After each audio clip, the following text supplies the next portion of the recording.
Madame, monsieur, accrochez-vous à votre télécommande. Parce que c'est parti pour un voyage en haute définition. Ce matin, à l'occasion de la journée mondiale de la télévision, qui aura lieu le 21 novembre, c'est pour ça que Jean Poisse l'engage. On vous propose un tour du monde du petit écran. Alors, qui sont les animateurs et les présentateurs vedettes des télévisions étrangères? Depuis combien de temps sont-ils à l'antenne? Qu'est-ce qui fait le succès de leur émission? Bref, qui sont les stars de la petite lucarne au-delà de nos frontières. Alors aujourd'hui, c'est une spéciale collègue, mais sachez que dans leur pays, ils ont une immense notoriété. Et c'est ce que nous allons voir en long et en large et en 16/9 avec nos correspondants du jour. En raison du décalage horaire, vous le savez, avec certains d'entre eux, toute la séquence qui suit a été enregistrée. Pour nous donner le programme télé, aujourd'hui, nous avons fait appel à Sandrine Mercier, que l'on rejoindra à Barcelone. Bonjour. Nicolas Bertrand, qui nous attend à New Delhi. Alexia Kefalas, qui nous attend, elle, à Athènes. Et Claude Deschênes, notre correspondant à Montréal. Alors, tout de suite, vamos a España. Et là-bas, vous allez voir que la star de la télévision, c'est une présentatrice. Lève tôt. Tiens, quel hasard. Qui anime une matinale depuis de nombreuses années. Autre hasard. Sandrine, je ne sais pas pourquoi, mais ça me rappelle quelque chose. C'est un télématin à la sauce espagnole, c'est une télémañana. Bonjour. Bonjour William, oui, c'était exactement ça, un télémañana. Sauf qu'ici, votre alter ego est une femme. Elle s'appelle Ana Rosa et c'est aussi le nom de son émission. Ana Rosa est une star du petit écran en Espagne. Il faut dire que les Espagnols la connaissent tous depuis pratiquement toujours, puisque cela fait 30 ans qu'elle fait de la télé. Elle est journaliste, elle est présentatrice. Elle a reçu 4 fois le programme d'or et le micro d'or, les récompenses espagnoles ici. Et comme toutes les stars, elle a aussi droit à sa presse People. On l'a beaucoup vue, notamment cet été, puisque c'était le mariage de son fils. Mais bon, elle profite aussi de cette notoriété, puisqu'elle a créé sa propre revue et même son parfum. Je ne sais pas si ça vous donne des idées, William. Quant à son émission oui. matinale, eh bien, je vous laisse regarder. Je pense que ça va vous rappeler quelque chose. En Espagne, au petit matin, le café au lait s'accompagne souvent de croissants ou de churros. Mais l'autre incontournable du petit déjeuner est l'émission d'Ana Rosa. Aujourd'hui, l'hiver a vraiment commencé. 13 ans que ce programme matinal réveille les Espagnols et caracole en tête des audiences. Je le regarde tous les matins, jusqu'à 11h avec mon petit-déj. Après, non, il faut que j'aille faire les courses. Elle est très bien, elle est encore très jolie, elle a écrit un livre, a son propre parfum. C'est une femme très intéressante qui a plusieurs facettes. Ana Rosa est surtout la vedette incontestée de cette émission qui porte son nom. Tous les matins de la semaine, durant 4 heures, elle est fidèle au poste. Pour autant, n'allez pas lui dire que c'est une superstar. Vous en connaissez beaucoup, des stars qui se lèvent tous les jours à 5h30 du matin? Non. Les stars travaillent quand elles en ont envie et vont se faire chouchouter au spa. Nous, on fait une émission du lundi au vendredi, 4 heures de direct tous les jours. Et ça, toute l'année. Soit plus de 2200 émissions au total. Forcément, ça crée des liens. Si Ana Rosa supervise les réunions, ce n'est pas pour y jouer les divas. Pour elle, son équipe est comme sa famille. On est presque tous ici ensemble depuis 13 ans. Je suis un peu leur grand-mère. On a eu 46, 47 enfants dans la rédaction. On a eu? Bah oui, moi j'en ai eu 2. Si la famille s'est vite agrandie, c'est qu'Ana Rosa est à la tête d'une vraie petite entreprise. Elle compte pas moins de 60 collaborateurs. Là, c'est la section politique. Là, c'est celle qui s'occupe de l'actualité. Là-bas, on a toute l'équipe production. Et au fond, c'est la partie spectacle. Les sujets les plus drôles et ludiques de l'émission. Mais pour la directrice du programme, le succès de l'émission revient surtout à... Notre présentatrice, Ana Rosa, c'est une personne qui a une empathie incroyable avec le téléspectateur. Quand elle parle à la caméra, c'est comme si elle traversait l'écran et venait s'installer chez les gens. Elle est très proche d'eux. Et effectivement, Ana Rosa collectionne les succès. Meilleure audience du matin, plusieurs fois récompensée comme meilleure présentatrice télé, son émission est devenue un incontournable du petit écran. On a reçu tous les présidents de gouvernement sur notre plateau et tous les candidats. Et cette saison, pour les élections, on a fait un truc très sympa. On a demandé à des enfants de faire les journalistes et de les interviewer. Le chef du gouvernement, Mariano Rajoy, a ainsi joué les invités surprises. Ana Rosa a fêté cette année ses 60 ans, dont la moitié passée à la télé. Mais pas question de prendre sa retraite. Hola William, comment ça va? Télématin, a kiss for you. Muy bien, Ana Rosa. Il faut dire que 4 heures tous les jours, nous on fait que 3. Hein. Enfin, c'est déjà pas mal. Si vous la revoyez, vous l'embrasserez. Je pense qu'elle est toujours en pleine forme depuis le temps. Ben, c'est pas mal. Est-ce qu'il y a d'autres présentatrices comme ça, vedettes, chez vous? Bien oui, William, mais pas des moindres. Figurez-vous que Ana Rosa a fait la même université de journalisme à Madrid qu'une certaine Laetitia Ortiz. Ah oui. Je ne sais pas si ça vous dit quelque chose, bah, Laetitia. Oui. En fait, oui, je veux parler de la reine d'Espagne. Vous l'avez deviné, mariée donc au roi Felipe VI. Mais avant ça, Laetitia a été présentatrice du journal télévisé, également journaliste reporter. C'est en allant couvrir la marée noire du Prestige sur les côtes de Galice en 2002 qu'elle rencontre son prince charmant. Dans tous les sens du terme, puisqu'elle est donc devenue princesse et aujourd'hui, c'est la reine d'Espagne depuis 2 ans. Plus généralement, est-ce que la télévision espagnole dépasse ses frontières avec ses programmes, par exemple?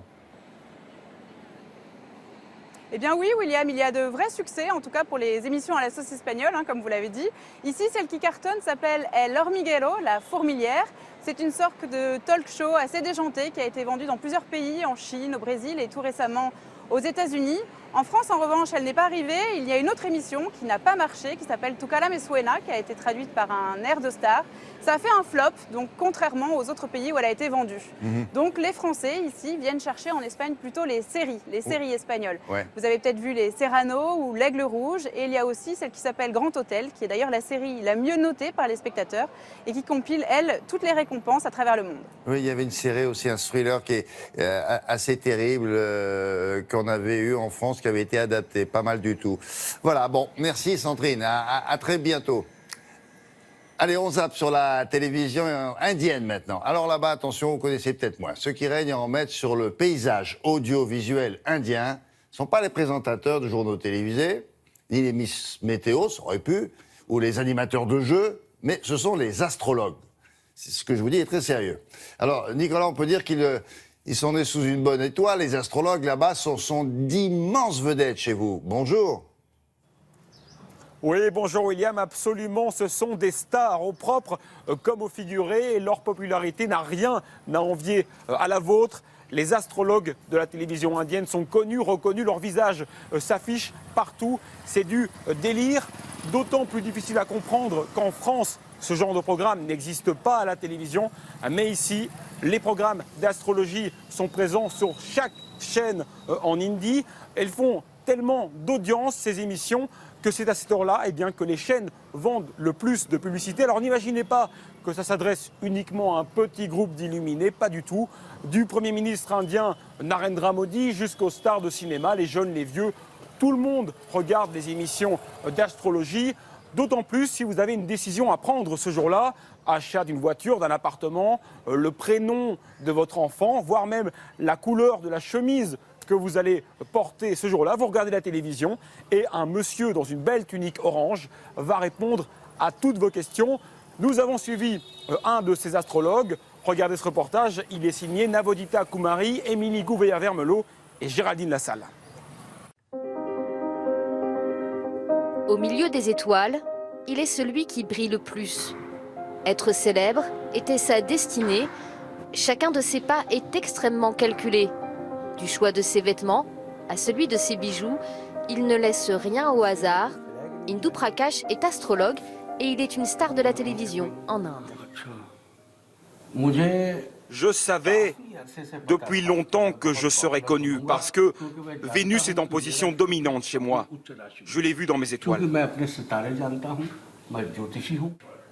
Indu Prakash se transforme littéralement pour son émission. Jusqu'à la dernière retouche, pour apparaître plus captivant à l'écran.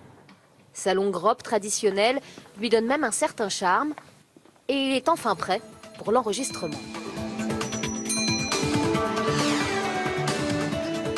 Bonjour et bienvenue dans la prophétie. Comme chaque jour, je vais vous révéler... Une mauvaise journée, un problème d'argent ou un coup de foudre, Indu Prakash leur a forcément prédit à ses téléspectateurs. Son émission est un succès depuis une dizaine d'années. Sur le plateau, il n'a pourtant pas l'ego d'une superstar, un soulagement pour son producteur. Fais-moi un massage, comme pour un catcheur. Est-ce qu'il est capricieux? Je ne pense pas qu'il ait des caprices. Un astrologue comme moi est forcément capricieux. Pas vraiment, en fait. Seulement professionnellement. Oui, si tout n'est pas parfait pour l'émission, nous avons des problèmes. Allez, on y va. Mon public, c'est comme un dieu.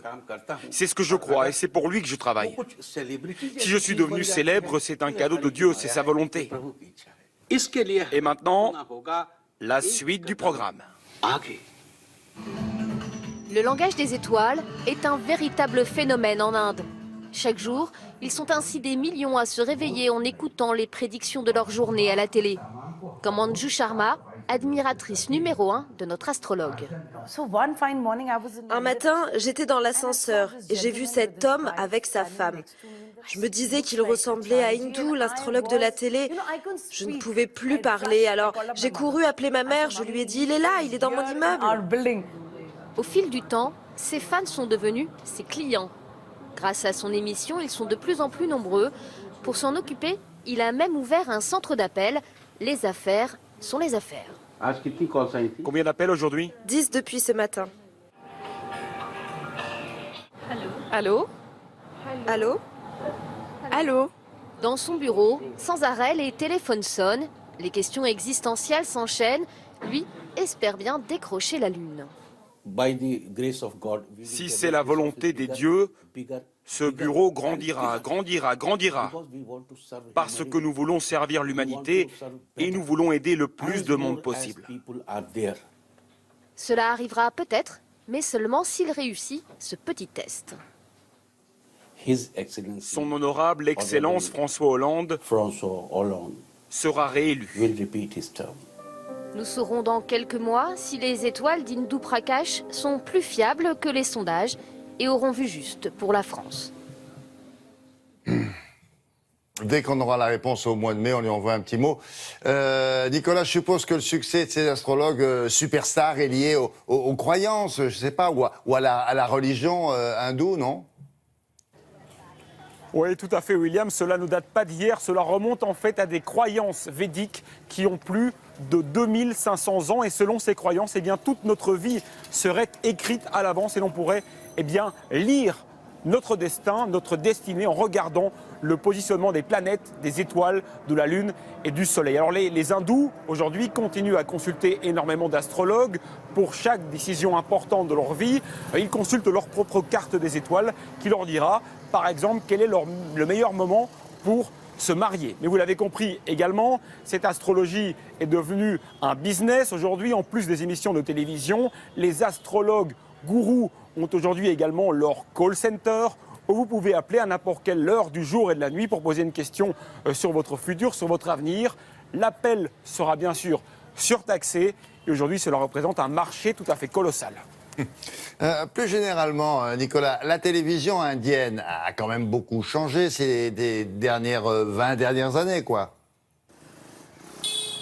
Oui, tout à fait, c'est le moins que l'on puisse dire. Jusque dans le milieu des années 90, les Indiens n'avaient accès qu'à une, voire deux chaînes de télévision entièrement contrôlées par le gouvernement. Et les programmes consistaient uniquement dans la lecture des nouvelles. Et puis, en une vingtaine d'années, la télévision par satellite est arrivée ici. Et les Indiens sont passés de 2 à 250 chaînes de télé. Au début, il s'agissait simplement de copier les programmes qu'ils voyaient aux États-Unis, en Grande-Bretagne, mais rapidement, ils ont développé leurs propres programmes avec leurs propres codes, leurs propres thèmes. Et aujourd'hui, les grandes vedettes de la télévision en Inde, ce sont tout d'abord le commentateur du cricket, bien sûr, le sport national, mais aussi le professeur de yoga à la télé, les acteurs de feuilleton, bien sûr aussi, et également les excentriques astrologues, comme on vient de le voir dans le reportage. Merci beaucoup, Nicolas. À très bientôt. Petite pause chez nous à présent avec notre spécialiste du web, Julia Livage. Julia du web, on va s'intéresser aux stars du petit écran, mais aux stars de l'ordinateur cette fois-là. Julia, qui fait la pluie et le beau temps sur Internet aujourd'hui ? Écoutez, vous savez, ces web humoristes qui font vraiment la pluie et le beau temps sur Internet, cela fait quelques années déjà qu'ils secouent le web de leurs publications. Ils postent leurs délires sur des sites de vidéos en ligne comme YouTube ou Dailymotion. Ils sont nés sur le web, ils se sont créés sur le web et ils y restent parce que ce sont de vrais entrepreneurs très très forts avec leurs millions d'abonnés. On a un classement des premiers youtubeurs les plus puissants en France. Au sommet de ce classement, on va trouver Cyprien, que vous voyez là. 8500 abonnés, William, et il a franchi le milliard de vues en janvier 2016. C'est vraiment le premier de ce classement et ce, depuis très longtemps. En deuxième position, on va trouver Norman, qui a fait quelques infidélités à Internet, mais qui est toujours très très présent sur ce réseau, sur ce média. 7 millions d'abonnés. Vous avez en troisième position un humoriste qui va vraiment surfer sur la vague des jeux vidéo. Ça marche très très bien aux États-Unis et lui fait la même chose. Il associe humour et jeux vidéo. Ça fait de lui le troisième de notre classement avec 5 millions d'abonnés. Alors vous allez me dire, et les femmes, la voilà, c'est Nato, c'est la première femme de ce classement, mais elle n'arrive qu'en 9e position. Elle a 2 200 000 abonnés. Alors elle, agent de police le jour, youtubeuse la nuit. En 2011, elle arrive agent de police, c'est vraiment son métier ? C'était son métier au départ. Ah, c'était, oui, d'accord. Et elle faisait les deux, et elle a eu un tel succès sur Internet qu'elle a raccroché les menottes pour vraiment se consacrer. Mais c'est une humoriste ou autre chose ? C'est une humoriste. Ah, humoriste, d'accord. Et elle se consacre complètement à sa carrière de youtubeuse maintenant. Parce que j'ai vu que c'est Norman qui fait de la scène maintenant. Donc oui, il est passé... et du cinéma. Et du cinéma, d'accord. Bon, on s'est tout dit ? Bah écoutez, il y a un autre phénomène qui cartonne sur Internet et qui en fait vraiment une star. Ce sont les médias pure players, c'est-à-dire des médias qui n'existent uniquement que sur le support numérique. Au départ, ils étaient très très peu présents et puis en fait maintenant ce sont des médias extrêmement puissants comme Mediapart, comme Re89 ou encore le Huffington Post, très puissants parce que très plébiscités et énormément d'abonnés. D'accord, merci Julien. Pour la suite du voyage, on change de décor, cap sur Athènes. Alors en Grèce, ces émissions qui caracolent en tête des audiences ont un point commun, elles sont présentées par des femmes. Et d'après ce que j'ai compris, Alexia, elles remportent tous les suffrages. Ce sont de vraies, je sais pas moi, des déesses chez vous. Bonjour. Oui, bonjour William. Oui, les stars du petit écran en Grèce sont surtout des femmes. Il y a deux catégories. D'un côté, la reine du journal de 20h sur Antena, qui s'appelle Maria Roukli. Les Grecs ont suivi son combat contre le cancer au fur et à mesure de ces journaux télévisés, où elle était tout de même à l'antenne. C'est une personne qui a une vie personnelle très, très, très discrète, mais aussi un vrai recul sur l'actualité. Et cela va aux antipodes d'une autre chaîne, Alpha, où là se trouve la reine du petit écran. Elle s'appelle Eleni Menegaki. La reine du petit écran, c'est son surnom, mais c'est aussi une réalité à en juger les audiences. Alors William, je vous invite à découvrir son univers et aussi, et peut-être la recette, en tout cas si elle existe, du succès de la télévision, si l'on en croit Eleni Menegaki. C'est un sujet réalisé avec Haris Katsiyanis.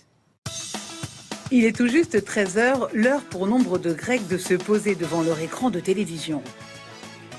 Note 200 g de mayonnaise. Cette émission s'appelle Eleni et est animée tous les jours pendant 3 heures par la célèbre Eleni Menegaki. Ces deux jeunes filles n'étaient pas nées quand Eleni a commencé la télévision, mais qu'importe, elles en sont fans. Je prends ma pause déjeuner pour la regarder. Ça m'aide à supporter le stress quotidien, surtout en ce moment avec la crise. En plus de la crise, les personnes qui sont malades chez elles la regardent.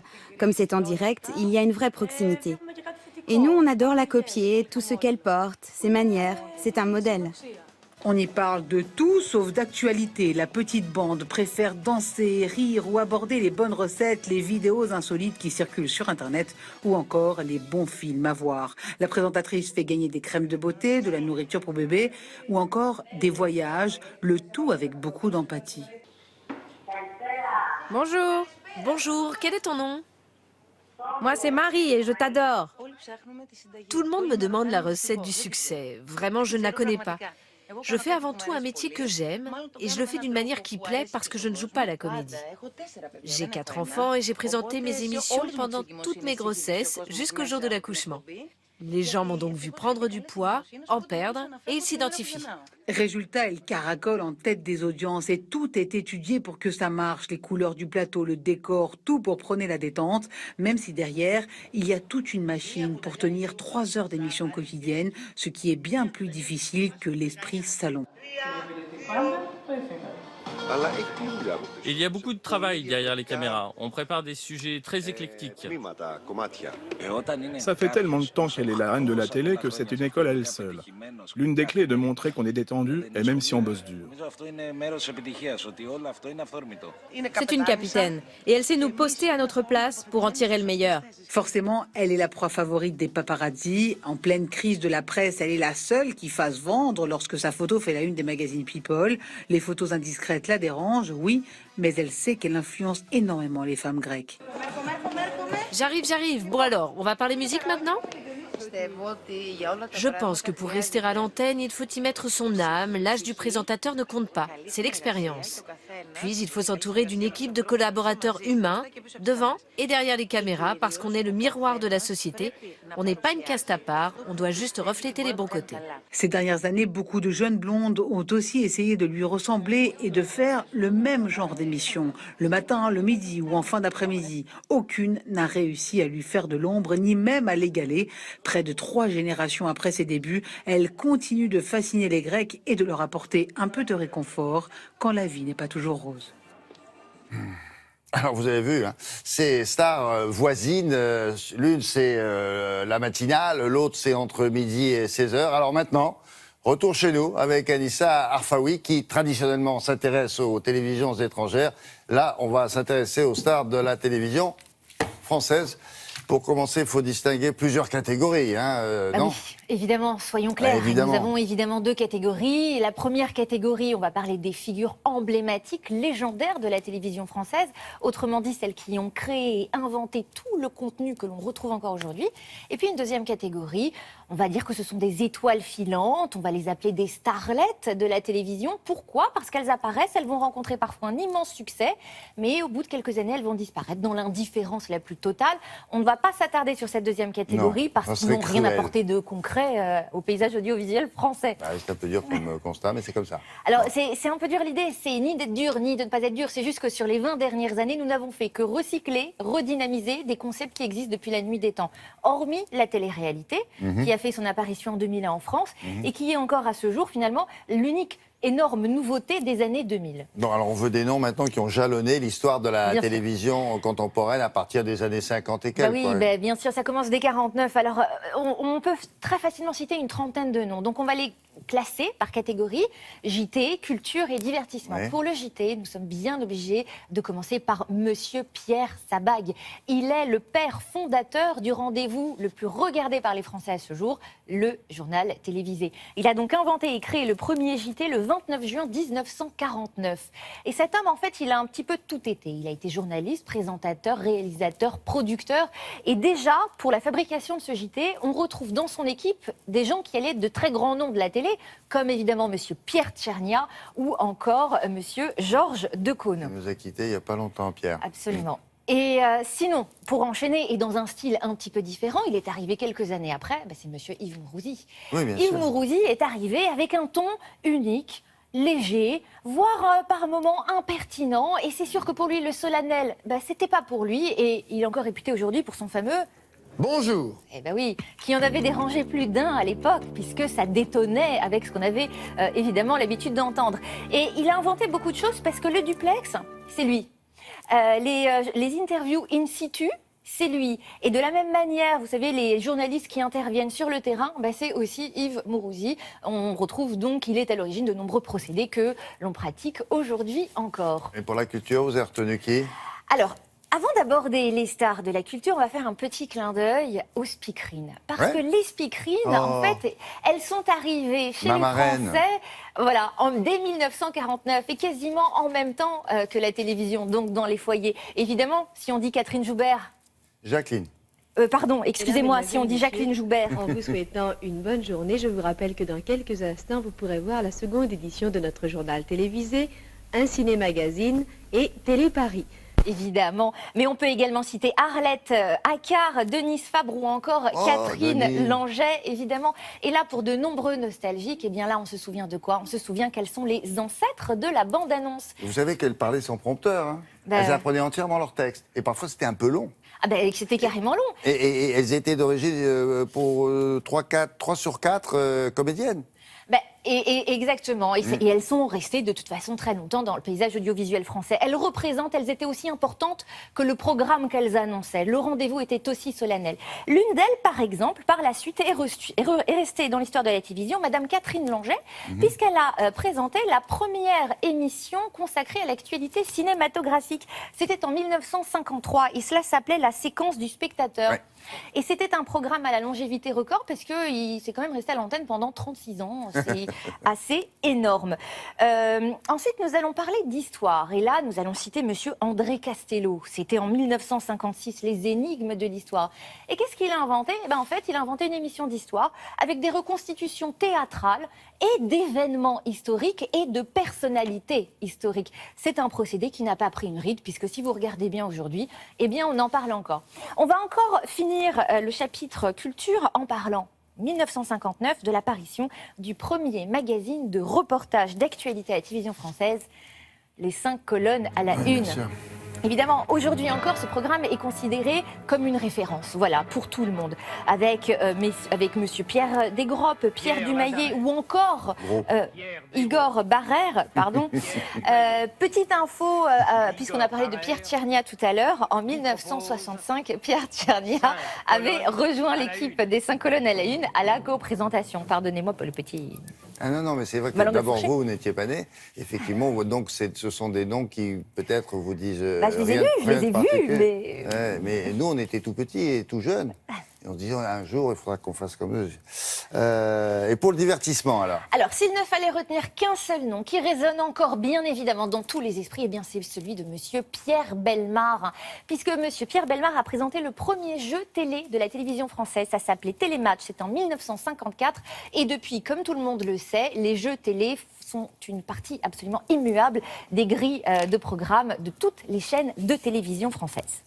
Voilà pour ce petit retour rapide sur le passé de ces gloires-là. Merci beaucoup, Anissa. Pour la dernière escale télévisée, direction Montréal. Et au Québec, vous allez voir que le petit écran produit parfois de grandes stars. C'est le cas d'un animateur à qui tout sourit et depuis pas mal de temps, et surtout les audiences. Bonjour Claude. Alors, qui est ce monsieur?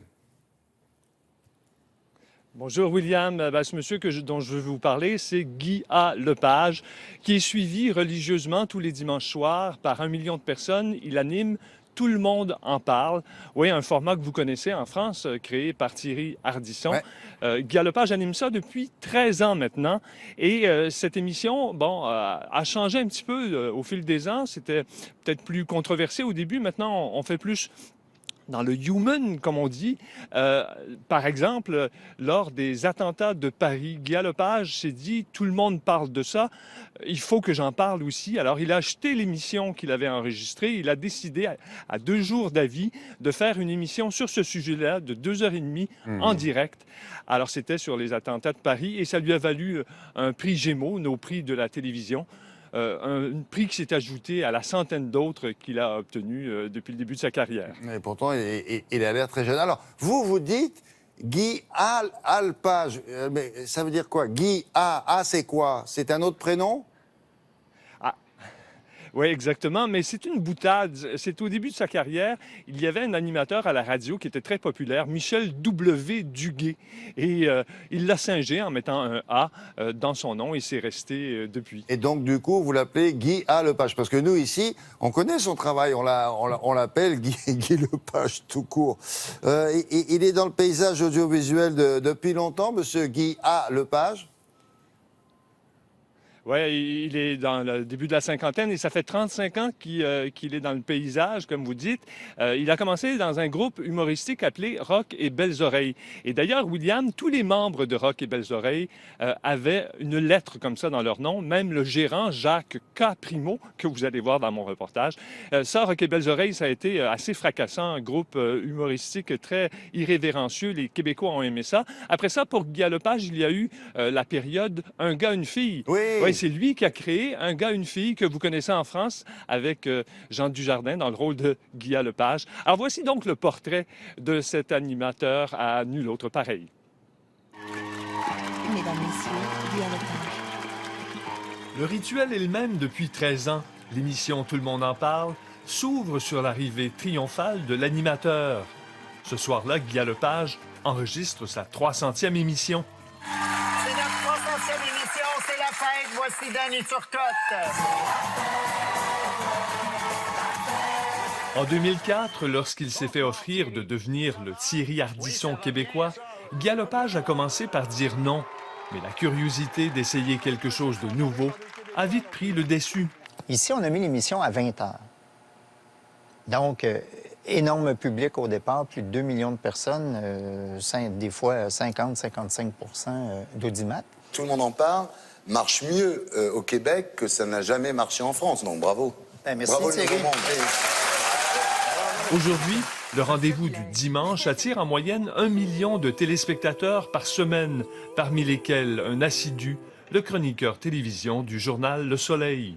Pour une émission de ce genre-là, je pense que c'est des très bons scores. Il y a une habitude qui s'est installée. Selon Richard Terrien, l'intérêt que le public porte à l'émission tient beaucoup à son animateur. Il y a cette authenticité chez lui que les gens aiment, même ceux qui ne sont pas toujours d'accord avec lui. Guy Lepage ne laisse personne indifférent. Voilà une star du petit écran qui a son franc-parler, confirme son gérant, depuis plus d'une trentaine d'années. Et pour lui, la valeur la plus fondamentale, c'est la liberté. Et la liberté de parole, la liberté d'agir, la liberté de faire ce qu'il veut. Moi, je suis pas Guy Lepage, animateur de Tout le monde en parle. Je suis Guy Lepage. Point. Fait que si quelqu'un m'énerve, je l'envoie chier. Puis, des fois, ça monte en haut. Surpris par cette attitude loin de la rectitude, c'est que vous n'avez pas connu Guy Lepage à ses débuts avec Rock et Belles Oreilles. Rock et Belles Oreilles, qui était mon groupe quand j'étais plus jeune, équivalent des Nuls, par exemple, en France. Bien, nous autres, on faisait ça sans concession. Après la période RBO, l'humoriste se métamorphose en bon gars dans Un gars, une fille. Ben, fais pas ce face-là, c'est pas compliqué. Fait qu'il y a blanc délicat, blanc... Les gens ont pensé que j'étais gentil parce que j'endurais cette femme qui était à la fois attachante et capricieuse. Oh, Guy, regarde, les belles petites bottines de printemps. Un gars, une fille, Guy Lepage l'a conçu, écrit, produit et vendu dans 26 pays. Le format fiction le plus vendu au monde. Les Français ont acheté mon format qui s'appelait Un gars, une fille, qui était une émission à succès ici. Ils en ont fait un tel succès que les Français étaient convaincus que c'était une émission française. Chouchou. Lily. Léonard. Sylvie. Hilde. Sylvie. L'avantage de Guy Lepage, c'est qu'il a travaillé dans tous les domaines. Alors qu'on se spécialise beaucoup plus dans les grands marchés, comme aux États-Unis ou en France. C'est pas tout le monde qui a la chance d'avoir été humoriste, comédien, faire de la radio, faire de la scène et finalement animer un talk show. Est-ce que Guy Lepage se voit encore longtemps animer la grand-messe télévisée du dimanche? Ça fait 13 fois 1 an parce que je signe des contrats d'une année et je renouvelle pour l'année suivante le plus loin possible. J'étire l'élastique juste pour être sûr qu'on a encore la flamme. On a vu Claude que dans Loulou, Chouchou et Loulou, là, c'était le même épisode que l'on revoit dans tous ces pays-là, c'est incroyable. Dites-moi, vous avez dit tout à l'heure, me semble-t-il, gérant. Vous avez dit gérant au lieu de agent. C'est comme ça qu'on dit chez vous, on dit un gérant? Oui. Un gérant d'artiste, effectivement, comme Johnny Stark l'a été avec Mireille Mathieu. Ah d'accord, un gérant d'artiste, très bien. J'imagine qu'il y a d'autres stars de la télévision au Québec, non?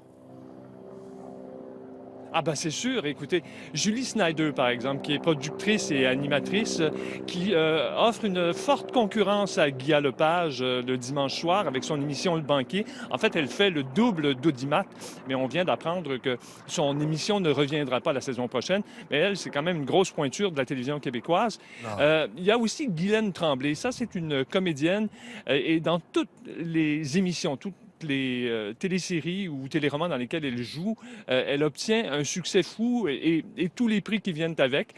Et il y a aussi Ricardo, Le fameux chef dont je vous ai déjà parlé l'année dernière, qui a été propulsé grâce à la télévision. Et je voudrais terminer avec Pierre Bruno, qui est le présentateur de nouvelles de TVA, le réseau privé québécois, le plus écouté des Québécois.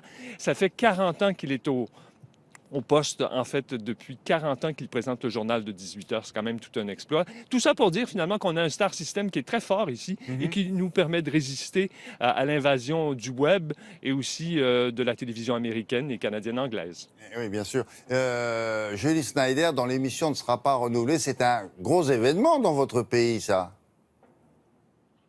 Et on en a parlé à la une de tous les journaux. Ah oui, je m'en doute bien. Bon, là, on se demande qu'est-ce qui va lui arriver, qui va la récupérer. OK. Bon, ben, à bientôt donc, à suivre. Merci beaucoup, Claude. À très bientôt.